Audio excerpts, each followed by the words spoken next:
L'appareil cardiovasculaire assure le transport du sang riche en dioxygène et en nutriments à travers tout le corps humain pour en alimenter les organes et les débarrasser de leurs déchets. Il se compose de 3 grands types de vaisseaux sanguins qui forment un système clos. Les artères, les veines et les capillaires. Ces 3 types de vaisseaux composent un ensemble de 100 000 km de long à travers tout le corps.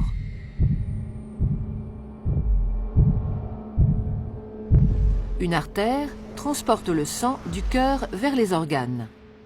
Les veines, à l'inverse, le transportent des organes vers le cœur. L'artère est donc un vaisseau partant du cœur. La veine, un vaisseau arrivant au cœur.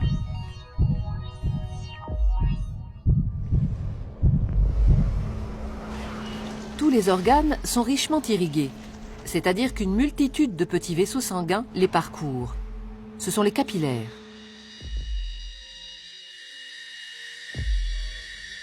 Les capillaires relient entre elles artères et veines dans les organes. C'est donc au niveau de ces vaisseaux très fins que les échanges se font entre le sang qui apporte nutriments et dioxygène et les organes qui se débarrassent du dioxyde de carbone et des autres déchets. Plus un organe est actif, plus l'apport de sang et les échanges sont importants. Les échanges ne sont possibles que parce que le sang circule en permanence dans les vaisseaux en sens unique. Il est mis en mouvement par le cœur qui fonctionne comme une pompe. Ce moteur de la circulation sanguine est un muscle creux et cloisonné. À chaque contraction, il propulse du sang dans les artères. Le cœur possède 4 cavités avec un côté droit et un côté gauche, composés chacun d'une oreillette et d'un ventricule. Le côté droit reçoit le sang pauvre en dioxygène. Le côté gauche, au contraire, le sang enrichi en dioxygène après son passage au niveau des poumons. Chaque contraction le propulse dans les artères.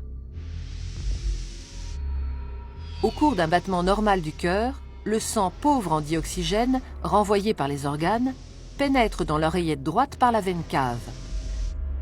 La contraction de l'oreillette droite le fait passer dans le ventricule droit, qui, en se rétractant à son tour, l'expédie dans les poumons par l'artère pulmonaire.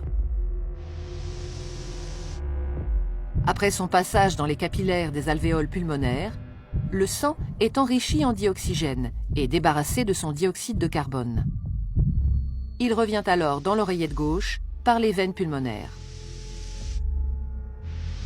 La contraction de l'oreillette gauche le pousse dans le ventricule gauche, qui le propulse lui-même dans l'aorte pour être distribué dans les artères de l'ensemble du corps. Et ce cycle, vital pour l'organisme et l'être humain, se répète à l'infini.